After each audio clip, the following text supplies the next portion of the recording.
ਜੀ। ਉਧਰ ਟਵਿੱਟਰ ਪਤਾ ਨਹੀਂ ਇਲਨ ਮਸਕ ਨੇ ਖਰੀਦਿਆ ਹੈ ਕਿ ਨਹੀਂ। ਹਾਲ ਦੀ ਘੜੀ ਜਿਹੜੀ ਉਸ ਦੀ ਡੀਲ ਆ ਉਹ ਹੋਲਡ ਦੇ ਉੱਤੇ ਜਾ ਪਹੁੰਚੀ ਆ। ਇਲਨ ਮਸਕ ਕਹਿ ਰਿਹਾ ਹੈ ਵੀ ਹੁਣ ਮੈਨੂੰ ਦੱਸਿਆ ਜਾਵੇ ਵੀ ਉਸ ਦੇ ਵਿੱਚ ਕਿੰਨੇ ਅਸਲੀ ਤੇ ਕਿੰਨੇ ਨਕਲੀ ਜਿਹੜੇ ਉਹ ਅਕਾਊਂਟ ਆ। ਸੋ ਇਹ ਕਈ ਲੋਕ ਕਹਿ ਰਹੇ ਆ ਵੀ ਕੀ ਗੱਲ, ਜਦੋਂ ਤੂੰ ਡੀਲ ਦੇ ਲਈ ਅਪਲਾਈ ਕੀਤਾ ਸੀਗਾ, ਤੂੰ ਇਹ ਨੰਬਰਸ ਦੇ ਉੱਤੇ ਕਿਉਂ ਜਿਹੜਾ ਉਹ ਧਿਆਨ ਨਹੀਂ ਦਿੱਤਾ ਹੈਗਾ। ਸੋ ਇਹ ਜਿਹੜਾ ਆ ਹਰਜੋਤ ਸਿੰਘ ਜੀ, ਇਹ ਵੱਡੀ ਜਿਹੜੀ ਇਸ ਟਾਈਮ ਇਲਨ ਮਸਕ ਦੇ ਲਈ ਜਿਹੜੀ ਪ੍ਰੋਬਲਮ ਆ ਉਹ ਸਾਹਮਣੇ ਆ ਰਹੀ ਹੈਗੀ ਆ। ਸੋ ਹੁਣ ਕਹਿੰਦੇ ਵੀ Twitter deal temporarily on hold ਹੈਗੀ ਆ। ਉਸ ਤੋਂ ਕੁਛ ਚਿਰ ਬਾਅਦ ਟਵੀਟ ਜਿਹੜਾ ਮਸਕ ਨੇ ਦੁਬਾਰਾ ਕੀਤਾ ਵੀ ਨਹੀਂ, ਮੈਂ ਜਿਹੜਾ ਇਸ ਨੂੰ ਖਰੀਦਣਾ ਅਜੇ ਵੀ ਜਿਹੜਾ ਉਹ ਚਾਹੁੰਦਾ ਹੈਗਾ ਆ। ਸੋ ਇਹਦੇ ਕਰਕੇ ਟਵਿੱਟਰ ਦੀ ਓਵਰਆਲ ਅੱਜ ਵੈਲਿਊ ਜਿਹੜੀ ਉਹ ਕਾਫੀ ਜ਼ਿਆਦਾ ਘਟ ਗਈ ਆ।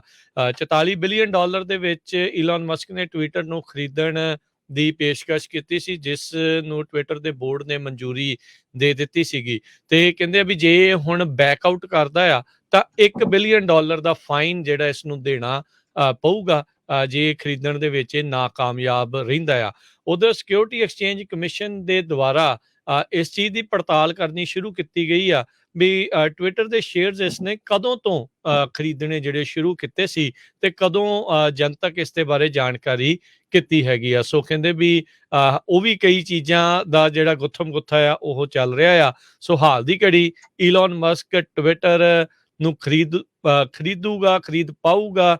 ਕੀ ਇਸ ਦੇ ਵਿੱਚ ਚੇਂਜਸ ਜਿਹੜੇ ਉਹ ਆ ਸਕਦੇ ਆ, ਉਹ ਦੇਖਣ ਵਾਲੀਆਂ ਗੱਲਾਂ ਰਹਿਣਗੀਆਂ। ਜੀ ਬਿਲਕੁਲ। ਇਸੇ ਤਰ੍ਹਾਂ ਜੈਕ ਡੋਰਥੀ ਜੋ ਟਵਿੱਟਰ ਦੇ ਓਰੀਜਨਲ ਸੀਈਓ ਸੀ, ਉਹਨਾਂ ਨੂੰ ਵੀ ਪੁੱਛਿਆ ਗਿਆ ਵੀ ਤੁਸੀਂ ਵਾਪਸ ਸੀਈਓ ਆ ਸਕਦੇ ਹੋ, ਕਹਿੰਦੇ ਵੀ ਨਹੀਂ, ਮੈਂ ਨਹੀਂ ਆਣਾ। ਸੋ ਇਲੋਨ ਮਸਕ ਨੇ ਟਵਿੱਟਰ ਨੂੰ ਇਹ ਕਿਹਾ ਆ ਵੀ ਜੇ 5% ਤੋਂ ਘੱਟ ਫੇਕ ਅਕਾਊਂਟ ਹੈਗੇ ਆ ਤੇ ਉਹ ਡੀਲ ਸਿਰੇ ਚੜ ਜਾਊਗੀ, ਪਰ ਕਹਿੰਦੇ ਵੀ ਮੈਨੂੰ ਲੱਗਦਾ 5% ਤੋਂ ਜ਼ਿਆਦਾ ਫੇਕ ਅਕਾਊਂਟ ਟਵਿੱਟਰ ਤੇ ਹੈਗੇ ਆ। ਸੋ ਇਹਦੇ ਨਾਲ ਹੁਣ ਦੇਖੋ ਵੀ ਕੰਪਨੀ ਦੀ ਫਾਈਨੈਂਸ਼ੀਅਲ ਸਿਚੁਏਸ਼ਨ ਤੇ ਤਾਂ ਥੋੜਾ ਜਿਹਾ ਡਾਵਾਂਡੋਲ ਹੋਊਗਾ, ਕਿਉਂਕਿ ਪਤਾ ਨਹੀਂ ਖਰੀਦਣਾ ਨਹੀਂ ਖਰੀਦਣਾ। ਸੋ ਇਹ ਖਬਰ ਜਿਹੜੀ ਅੱਜ ਆ ਰਹੀ ਹੈਗੀ। ਜੀ। ਉਧਰ ਟਵਿੱਟਰ ਪਤਾ ਨਹੀਂ ਇਲਨ ਮਸਕ ਨੇ ਖਰੀਦਿਆ ਹੈ ਕਿ ਨਹੀਂ। ਹਾਲ ਦੀ ਘੜੀ ਜਿਹੜੀ ਉਸ ਦੀ ਡੀਲ ਆ ਉਹ ਹੋਲਡ ਦੇ ਉੱਤੇ ਜਾ ਪਹੁੰਚੀ ਆ। ਇਲਨ ਮਸਕ ਕਹਿ ਰਿਹਾ ਹੈ ਵੀ ਹੁਣ ਮੈਨੂੰ ਦੱਸਿਆ ਜਾਵੇ ਵੀ ਉਸ ਦੇ ਵਿੱਚ ਕਿੰਨੇ ਅਸਲੀ ਤੇ ਕਿੰਨੇ ਨਕਲੀ ਜਿਹੜੇ ਉਹ ਅਕਾਊਂਟ ਆ। ਸੋ ਇਹ ਕਈ ਲੋਕ ਕਹਿ ਰਹੇ ਆ ਵੀ ਕੀ ਗੱਲ, ਜਦੋਂ ਤੂੰ ਡੀਲ ਦੇ ਲਈ ਅਪਲਾਈ ਕੀਤਾ ਸੀਗਾ, ਤੂੰ ਇਹ ਨੰਬਰਸ ਦੇ ਉੱਤੇ ਕਿਉਂ ਜਿਹੜਾ ਉਹ ਧਿਆਨ ਨਹੀਂ ਦਿੱਤਾ ਹੈਗਾ। ਸੋ ਇਹ ਜਿਹੜਾ ਆ ਹਰਜੋਤ ਸਿੰਘ ਜੀ, ਇਹ ਵੱਡੀ ਜਿਹੜੀ ਇਸ ਟਾਈਮ ਇਲਨ ਮਸਕ ਦੇ ਲਈ ਜਿਹੜੀ ਪ੍ਰੋਬਲਮ ਆ ਉਹ ਸਾਹਮਣੇ ਆ ਰਹੀ ਹੈਗੀ ਆ। ਸੋ ਹੁਣ ਕਹਿੰਦੇ ਵੀ Twitter deal temporarily on hold ਹੈਗੀ ਆ। ਉਸ ਤੋਂ ਕੁਛ ਚਿਰ ਬਾਅਦ ਟਵੀਟ ਜਿਹੜਾ ਮਸਕ ਨੇ ਦੁਬਾਰਾ ਕੀਤਾ ਵੀ ਨਹੀਂ, ਮੈਂ ਜਿਹੜਾ ਇਸ ਨੂੰ ਖਰੀਦਣਾ ਅਜੇ ਵੀ ਜਿਹੜਾ ਉਹ ਚਾਹੁੰਦਾ ਹੈਗਾ ਆ। ਸੋ ਇਹਦੇ ਕਰਕੇ ਟਵਿੱਟਰ ਦੀ ਓਵਰਆਲ ਅੱਜ ਵੈਲਿਊ ਜਿਹੜੀ ਉਹ ਕਾਫੀ ਜ਼ਿਆਦਾ ਘਟ ਗਈ ਆ। $44 ਬਿਲੀਅਨ ਦੇ ਵਿੱਚ ਇਲਨ ਮਸਕ ਨੇ ਟਵਿੱਟਰ ਨੂੰ ਖਰੀਦਣ ਦੀ ਪੇਸ਼ਕਸ਼ ਕੀਤੀ ਸੀ, ਜਿਸ ਨੂੰ ਟਵਿੱਟਰ ਦੇ ਬੋਰਡ ਨੇ ਮਨਜ਼ੂਰੀ ਦੇ ਦਿੱਤੀ ਸੀਗੀ। ਤੇ ਕਹਿੰਦੇ ਆ ਵੀ ਜੇ ਹੁਣ ਬੈਕਆਊਟ ਕਰਦਾ ਆ ਤਾਂ $1 ਬਿਲੀਅਨ ਦਾ ਫਾਈਨ ਜਿਹੜਾ ਇਸ ਨੂੰ ਦੇਣਾ ਪਊਗਾ ਜੇ ਖਰੀਦਣ ਦੇ ਵਿੱਚ ਇਹ ਨਾਕਾਮਯਾਬ ਰਹਿੰਦਾ ਆ।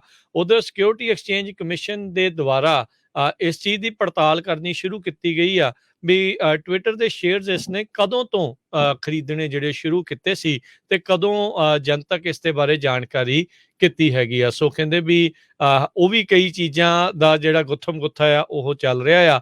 ਸੋ ਹਾਲ ਦੀ ਘੜੀ ਇਲਨ ਮਸਕ ਟਵਿੱਟਰ ਨੂੰ ਖਰੀਦੂਗਾ, ਖਰੀਦ ਪਾਊਗਾ।